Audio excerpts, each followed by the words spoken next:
All right, welcome to the NBA DFS build. I'm Kevin Roberts, joined with Taylor Smith. We are going to go over Monday's DraftKings slate. I believe it's a 7-game slate. We're going to break down each team, each game, and look at the top plays, look at ownership, look at projections, and just give you some advice as far as who you should be playing and who you should be fading tonight. If our process here helps you at all, please give this video a like and also subscribe. Right away, we got the Spurs against the 76ers. It's a ghastly 14-point spread with Philly favored, naturally. And a 237 total, thanks to the Spurs being abhorrent defensively. So, obviously, we know the big guys that stand out here, but Taylor, starting with the Spurs, is there anybody else besides Wemby that is appealing here? Well, no. It looks like Trey Jones, maybe. Not a bad salary on him. 5,900 starting, all that, but potential blowout. I don't know. I don't really see much need to get to this on this slate. No, I mean, I'm not even that interested in Wemby just because of that known minutes limit. He projects well, good price, shouldn't be owned. But yeah, 14-point spread is dicey. I do like Jeremy Sohan a little bit. Zach Collins is questionable, so maybe that'll solidify his minutes a little bit more. I don't know if they go a little bit small. I like him anyways. He's still going to get 30 minutes. But yeah, blowout risk does make the Spurs less appealing, even more so than usual. All right, so on the Philly side, you obviously have Joel Embiid as the top raw point projection guy on the slate. 66 fantasy points is obscene, but that is probably assuming he gets a full 4 quarters. So how do you feel about Embiid, and do you like any other Sixers tonight? Well, we have seen him get, I don't know why I said that so weirdly. We've seen him get there before in 3 quarters, so he doesn't even necessarily need the full burn. But, he's 11-4. He's not cheap, but he's also not necessarily full priced. I'm interested. It's not like he's going to be overwhelmingly popular, it looks like. I guess the question is whether there's enough value to actually make it comfortable. Mm-hmm. I'd rather not take a bunch of questionable deep dives just to get him in a likely blowout. So, I'm not sad about anything I get to with regard to Embiid, but also likely not going to go way over the field on him either. Maxi's priced up. Big minutes, great spot, but I have to imagine there are other point guards in the upper echelon that'll look a little better. And Tobias, 7K with Embiid and Maxi in, not really on my radar. Yeah, there's not much that stands out. They're pretty much at full strength. Yeah, I'm right there with you. I don't have anything different to add. Embiid is probably the best overall play on the slate, but the fact that it's such a huge blowout risk makes him a little bit dicey at that price. And I like Maxi just fine, but I don't see how you can make him a priority necessarily. I don't like any of the role players here. All right, we go on to Cavs and Magic, the lowest total of the slate, I believe. Rightfully so, because Orlando likes to play defense and play slow. So does Cleveland. Yeah, so that's fun. It is a 2-point spread, though, so that we should get a relatively close game. Starting with the Cleveland side, Donovan Mitchell stands out with Darius Garland and Evan Mobley both still out, and Karis LeVert is questionable. Who do you like for Cleveland? I was on to Mitchell the other night, and he promptly did me wrong. Oh, same, buddy. Atlanta. Same. Yep, same. 31 so fantasy points. That was a good time. He got outscored by Sam Merrill, so I enjoyed that after him that night. He's a good price. Jared Allen's a good price. I don't love the game. I don't think anyone should love the game. Neither team even has a 110 total. But, if LeVert's out, I suppose you can go back to Merrill for sub 5K.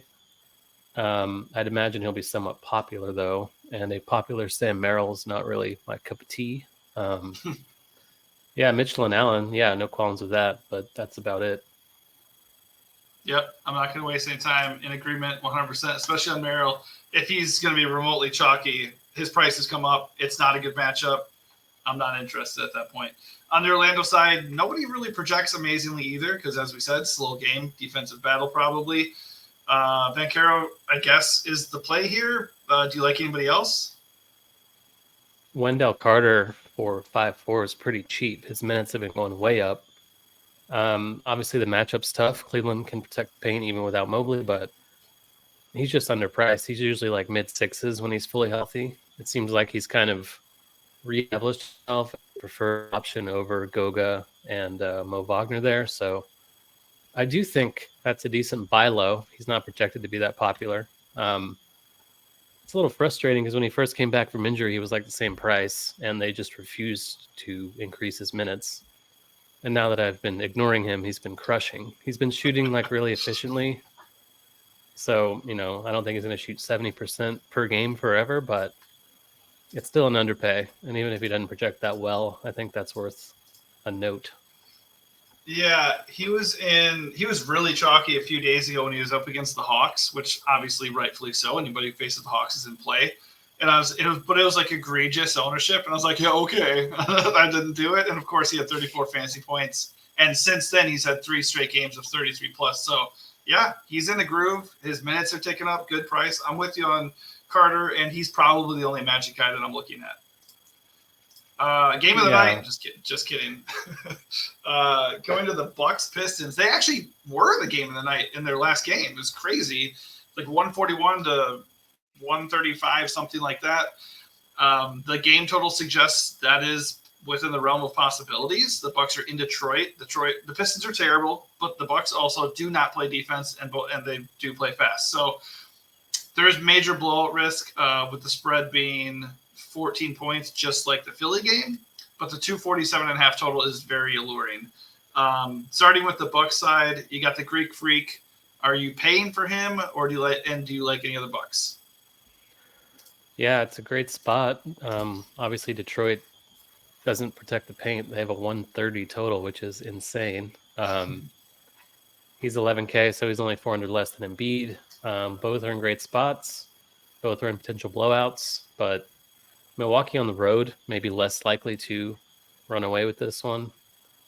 But again, it is the Pistons, so I really have no faith in Detroit to keep it close either. It's really tough to predict that kind of thing.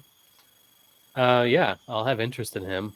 It's about as good a spot as you can find for Giannis. Dame. How do you feel about them playing the same team, second time in 3 nights? I'm not too concerned about. I mean, generally those second games seem to be a little lower scoring, but I don't put too much stock into that overall. I doubt the Pistons have suddenly come up with a way to stop Giannis 2 days later after they didn't the other night. So yeah. 11K is really not expensive at all by his standards, so I'm happy to get to him. Okay, so when you're looking at the top spends, Giannis versus Embiid, who do you like more right now? I think I would just give the lean to Embiid because he's been the best player in the league so far, and the Spurs have an argument to be worse than the Pistons, which is shocking since the Pistons have won 4 games all season, but it's super close. I don't think you're wrong to prefer Giannis if that's the way you want to go. Giannis does have more competition, I think, for usage with Middleton and Dillard, Dame Lillard, etc. So, yeah, I prefer Embiid slightly, but Giannis is squarely in play. Yeah, it's a worthwhile debate, too, because they're pretty much the same price. Their ownership appears to be split at the moment, and Joel comes in with 7 more fantasy points projection. So if you get to the point where the ownership is very similar, I mean, Embiid feels like a slam dunk there. If we get tilted here and Giannis, his ownership creeps down below 10%, then it's a different ballgame, I think. I'm with you, though. I don't like any Bucks except for Giannis, maybe Dame, but those other guys just don't really do it for me. On the Pistons side, obviously, if the game stays close, a lot of points to be had here, and big roles for Jalen Duren and Jaden Ivey, even Bogdanovich right now. So I think it just depends how much risk you're willing to take. And I would imagine if you're playing Pistons, you probably have a Bucks elite guy in there too. But for the Detroit side, do you feel good about anybody here, or are you fading? I don't think you have to fade them. They are popular, which, popular Pistons, I guess you can make a case for the fade, but Duren, Ivy, Bogdanovich are all attractively priced. Alec Burks has been insane in 2 of the last 3 games. He had 14 3-point attempts in the last one. We know Milwaukee's defense over the years has typically kind of funneled 3-point shooters, so Not a bad spot for him or Bogdanovich as the shooters on this team. Isaiah Stewart's questionable. I don't really think that news matters a whole lot. Ivy is going to be popular, but he also has a way higher usage rate with Cade out. He's had a very high floor of late. Minutes have been there. I think it's reasonable chalk. Yeah, you really could go either way on it, but I think they played them really close the last time. It just logic suggests this one would be more likely to blow out at this point. I don't love the idea of chalky Pistons. Duran and Ivy both are good plays, no doubt about it. Good prices, good projections, great rolls. I do not like that they're both projected to be 25 to 30% owned. So on a slate like this, I might just right away get different by fading these Detroit guys if they're going to be owned like this. And Alec Burks, that is all of the chasey. You got 50 fantasy points in his last game. 30. What was it? Let me check. 33 real points. Is that correct? Dear Lord, 33 real points for Alec Burks. He's not doing that again, most likely. So you could hunt for the other Pistons guy who could go off in this awesome matchup. I'm probably just going to stay away. Moving on to Toronto and Memphis. The Raptors host the Grizzlies. This is a 7-point spread with the Raptors home favorites. And we have a 225.5 total. The game itself doesn't really stand out that well compared to a couple of these other games, but it's also a lot better than Cleveland versus Orlando. Memphis has a bunch of guys banged up. Obviously, Ja, Smart, and Desmond Bane are all out. Xavier Tillman is questionable. So a lot of value to be had with Memphis if you think this game stays close, which it could. So starting with JJJ, I'm assuming right up top, who do you like for the Grizz? Yeah, he's the standout. With Ja, Bane, and Smart out, he has a 39% usage or something like that. So, he's not as expensive as he should be. He should probably be 9K-ish. He's only 7,900. It's going to be popular, I'd imagine. I think his ownership might actually be low, the projection right now. So beware of that. But this team in general might be the best team to target on the whole slate because they're so shorthanded. Tillman played 36 in the last game he played. Obviously, coming off an injury that kept him out in the last game, there's certainly not a clear path to that kind of run again. But if he is starting, I'll feel confident in him at 5,300. Toronto also, without Siakam and Pirtle, is just going to get mowed inside. So Tillman and Jackson shouldn't have much resistance at the rim. Luke Kennard, John Conchar, reasonable value options, both starting of late. The Grizzlies just have no guards, like Jacob Gilyard and Zaire Williams are really the only other ones on the roster right now. So Kennard and Conchar kind of have to play by default. If Tillman is out, I think Aldama started the last game. He'll be a reasonable pivot, in the same price range as Tillman. Unfortunately, Gigi Jackson already seems to be back in the doghouse and out of the rotation. So good. Even if Tillman's out, can't really. Nothing to do with him unless he starts. If he starts, I'll give him a shot again. Yeah, and I guess David Roddy is potentially worth a look, but don't love David Roddy ever. No. So, yeah, I'm in agreement. JJJ looks awesome up top. At 7.9, I don't even think I'd worry that much about the ownership personally. Not necessarily saying I have to play him, but he looks great. His role's awesome. Vince Williams, Luke Kennard, Xavier Tillman, if he plays, all look totally fine. I feel like their minute projection and overall projections seem a little bit low. Kennard played 30 minutes in a game they lost by 30 last game. And Conchar is a great value at 3.9. He started and played 27 in a massive blow. So I'm not really that concerned. They have no other viable bodies. They don't have anybody. It's not even about, are these guys really good? They're all fine. But, with their roles, they're absolutely good plays at 5.4, 5.3, 6K. And obviously, Conchar looks like one of the best values on the slate, for now. I like Memphis quite a bit here, which really feels great. Moving to Toronto, I would imagine if you like Memphis, you'd probably like Toronto a little bit. Scotty Barnes is the most expensive Raptor. He also is the one with the best projection. How do you feel about Scotty and any other Raptors tonight? Scotty looks phenomenal. I don't think he's as popular as he should be. He's a really good, if you don't want to play Jackson Scotty Barnes right there. Not the same position, but similar price pivot. Yep. RJ Barrett and Quickly leading the team in usage since they arrived.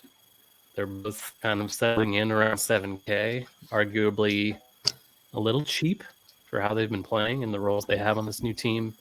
With no Siakam now, there's more usage for those three guys to go around.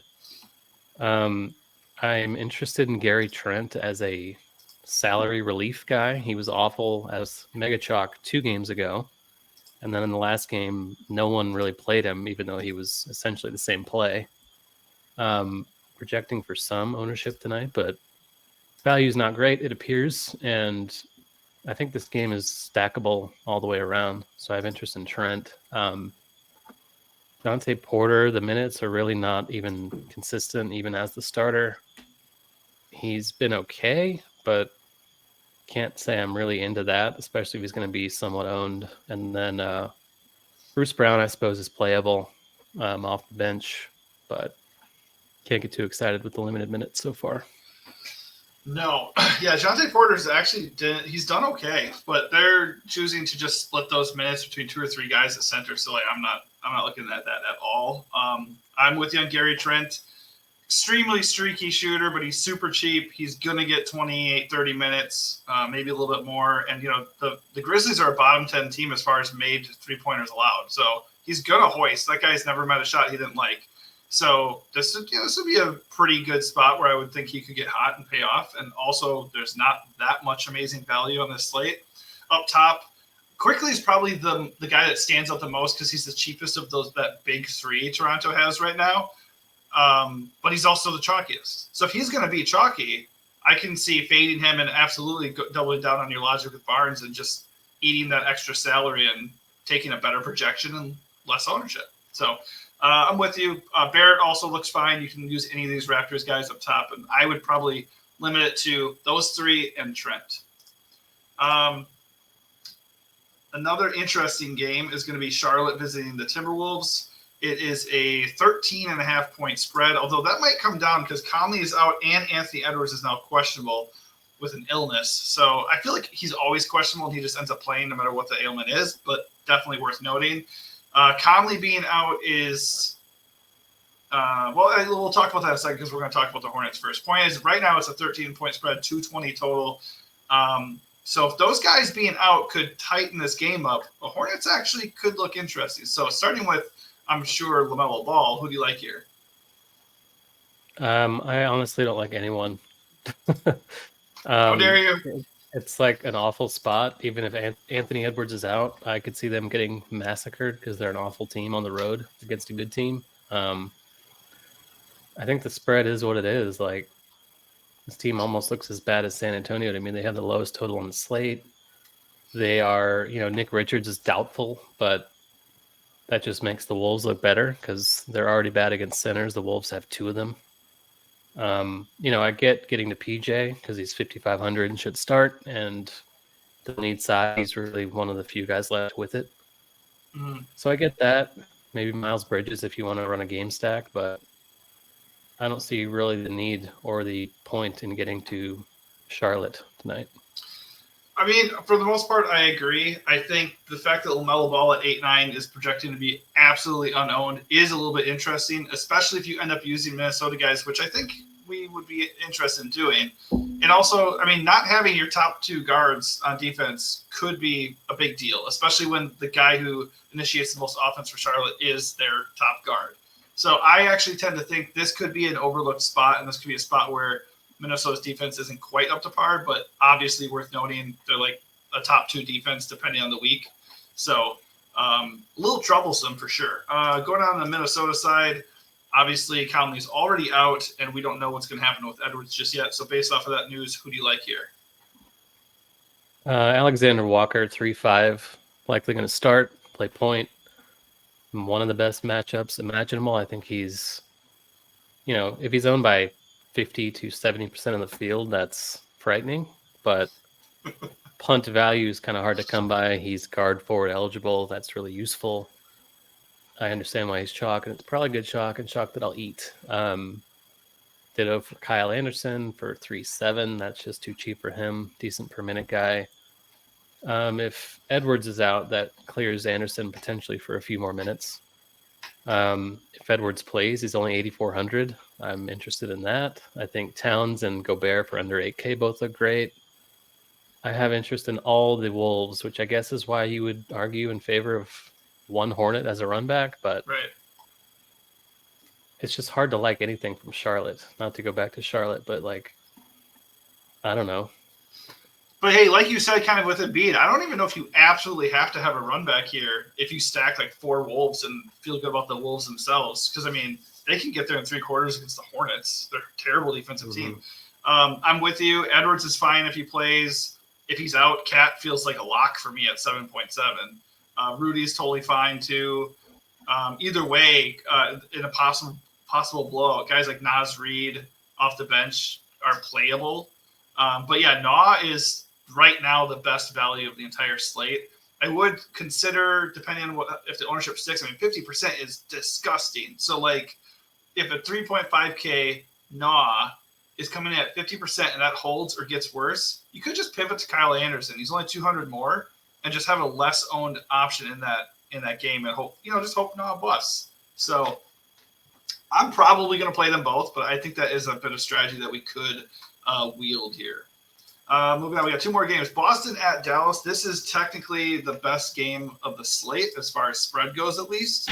It is a 2.5-point spread. The Mavs are underdogs at home. 239 total. These teams are mostly healthy except for Kristaps Porzingis is out. Starting with Boston, who you liking? Well, Drew Holiday back after sitting last night. Same with Al Horford. Horford should start for Porzingis. Not a bad play. 6-1. Dallas against centers is not good at all. I guess you can make a case for all the starters. They all project decently for the dollar. Tatum being the standout. Jaylen Brown, Derek White. I would definitely set a max of like 2 of them in a lineup. I don't want to stack the whole Boston team, even though the usage and minutes are condensed among the starters typically. I suppose Derek White's the one popping the most, even not overwhelming ownership, 17.9% as I see now. So I see getting to this team. They have a high total on the road, even in a back-to-back. Yeah, it's pretty standard operating procedure with them, though. Yeah, I mostly agree here. Jalen, Al Horford, Derek White all tend to benefit the most when Zinger is off the floor. And White is by far the one who benefits the most. So I'm a little bit annoyed to see his ownership popping like this. He and Drew Holiday are both good prices. Horford's a good price. Thing is, it's just one guy out. So I don't even know if this really matters that much for Boston's usage. It's just going to be, Tatum and Brown and then split for the most part. But they're all totally fine plays. I just don't know if I'm necessarily going to make anybody here like a high exposure priority on this slate. But we'll see what happens. On the Dallas side, obviously you have Luka up top. It's supposed to be a close game in Dallas, so obviously Luka, especially if he's going to be under 10% owned with Embiid and Giannis on the slate, that's probably a little bit appealing. But they're pretty healthy, so how are you feeling about the Mavs? I think Luka looks terrific. The matchup's clearly worse than Embiid and Giannis have, but his ownership should be even lower as a result. I think the gap between those top 2 and him will ultimately be larger than the current numbers indicate. Boston without Porzingis, like that's a huge rim protector not in the game for them. Horford's still capable at this stage of his career, but he's pretty grounded. Not really concerned about Luka in general against any matchup. Is pretty matchup proof. So if he's going to be unowned, I'm going to get to a lot of Luka tonight. Kyrie projects well for the dollar. He's currently projecting to be more popular than Luka, which I would be a little surprised about if that holds, but I see why you would get to him kind of as a leverage play, but as usual, the rest of the Mavs don't really stand out. I guess Lively for 5.3 is playable, just because that's a pretty cheap price tag for a potential double-double, but otherwise, this team is very easy to avoid, I think. Yeah, I have no interest in anybody except for Luka, and based off of projection, the point spread and the ownership for the other studs, I really like Luka a lot on this slate. The matchup is what would give me pause here. I mean, because it's so easy to fall in love with Giannis and Embiid. And if you pick one of those guys and those games stay close, I mean, that's a home run. I mean, you're looking at 80, 90 fantasy points. So that is the thing. It's like sometimes it's like, oh, if they're really super or they're not super owned, they're a smash play. Obviously, it does not always work out, but I'm with you. Luka does look very, very tempting if he's going to be kind of overlooked here. Last game of the night is weirdly possibly the best game of the night as far as spread and total and upside and value in like the mid and upper range. We got Chicago at Phoenix. The Bulls are 5-point dogs with a decent enough 20-27 total. And the Bulls, who are they missing? I feel like Patrick Williams is back. Levine. Okay, well, Levine's out for the next 1 or 2 weeks, so obviously that puts all those other dudes back up a little bit, elevates them a little bit. I think, let's see, where is it? Vucevic, he gets the biggest bump, but it's not substantial. So I just think all these guys, Kobe White, Vooch, and DeMar, all just get a little bit of a boost because they don't have to compete with Levine. So how are you feeling about the Bulls here? Yeah, they all look good. I think I have the most interest slightly in DeMar. But again, like they're all kind of the same. Like White, Vucevic, and DeRozan all project well. They're all too cheap. The matchup's okay against this Phoenix team that's not really a stalwart defensively so far. Pat Williams has a path to more minutes, kind of coming off his own injury, but cheap enough and with a stable enough role without Levine to certainly be a viable cheapie at 4.6. Caruso, not too psyched about that ever, and gets no usage, goes to the locker room every other game. So it's really just those 4 guys at the top, Williams, White, DeRozan, and Vooch on my radar. Pretty much with you there. Vooch is probably my priority of the 3, but I can't argue against any of the DeMar logic at all. Kobe White is the cheapest, and he projects pretty close to what DeMar is. He's going to get all the minutes he can handle with Levine out there, and he's he's the 4th owned Bull right here. This is a weird thing. This ownership is so split just on the Bulls alone. You got to think that it adjusts like crazy, and one of these Bulls is completely ignored on this slate, So just because of the projection, I kind of think it would be Kobe White, and he might end up being pretty sneaky here. But they're all in play. Moving over to the Sun side, last team of the slate here. They're at full strength, which makes it tough to pick who's going to do what. Last game, Kevin Durant got 40 real points without any free throws. The game before that, Devin Booker had 52 real points. So it looks like it's just that kind of pick your poison kind of thing. So how do you feel about Phoenix tonight? Yeah, they do have Allen and Gordon questionable, so there is potential for some value here. But even if those guys are out, like there's not really anything you're going to like a Kogi. I don't think that's really alluring. He is 3.6, so maybe that's like a pivot away from those T-Wolves. But this team's usage is going to concentrate between those top 4 guys, Beal, Nurk, Booker, Durant. Pivoting off Durant for Siakam last night was really fun, and I'm really glad I did that. That certainly didn't hurt me at all because Siakam was mediocre and Durant went crazy. So really enjoyed that last night. KD for 9.1, that's cheap. He's not going to be owned. It seems like no one here really is popular at all. Maybe he'll be more popular just because of game long watching. People saw what he did last night. Last game of the night, so interesting hammer kind of stacking this game, but the issue with stacking this game is there's no real value to stack it with, and all the main cogs are pretty pricey. And the usage is still divided between 3 guys on each team. So you kind of have to pick one and make a stand. I guess KD is the most logical choice. Beal's not a bad value. He just has a low floor on this team as the 3rd banana. And Booker, of course, has the upside like we saw a couple games ago. It's not a bad spot. I think Chicago's a good team for shooters, so maybe it's a Beal Booker game as opposed to KD, but it's really hard to separate these guys without just kind of guessing which one's going to go off. Yeah, I'm probably going to I'll ignore everybody on this side of this game beyond KD, Devin, and Beal, And I'll probably ignore Beal too, just because he has to be crazy efficient to pay off. The price is good and the minutes are good, but he's only going to get about 15 shots a game. KD and Devin Booker are the lifeblood of this offense here. So, like, they're going to get 20 to 25 shots a game. Like I said, though, it's just like guessing who's going to go off. KD is going to be the more owned, but I don't think ownership matters for these guys at all, at least not yet. And also Booker's $400 more expensive and projects just slightly under KD. So to me, if you're going to target a Suns guy, it's going to be Booker. And like you said 2 games ago, just monstrous upside, just with his playmaking, with his shooting and his scoring. So I actually like Devin a good amount. I mean, I don't think you're going to be able to cram him in with one of these top 3 studs. And anytime you got Giannis, Embiid, and Luka, or like Jokic or something on the same slate, I always feel compelled to play one of them and just get it right. And then you build around that guy, right?